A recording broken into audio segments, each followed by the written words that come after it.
The Self-Visa secured credit card is built for people who want to start or rebuild credit without the hurdles that come with traditional credit cards.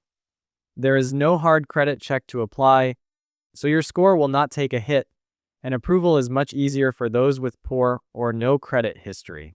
The minimum security deposit is only $100, which is much lower than the $200 to $300 many secured cards require. That deposit can be paid all at once or built up over time through a self-credit builder account, making it more accessible for those who cannot commit a lump sum upfront. All payment activity is reported to the 3 major credit bureaus, and pairing it with the credit builder loan can also improve your credit mix. Since it is backed by Visa, it is accepted nearly everywhere and comes with basic fraud protection. You can even increase your limit later by adding to the deposit. That said, there are trade-offs.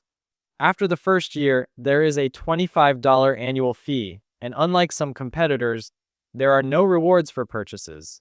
The APR sits high at around 28%, which means carrying a balance is expensive and should be avoided. While the link to the credit builder account can help people save for the deposit, it also means extra fees and interest on that loan. There is no direct upgrade path to an unsecured self-credit card, so you will need to apply separately when ready to move on.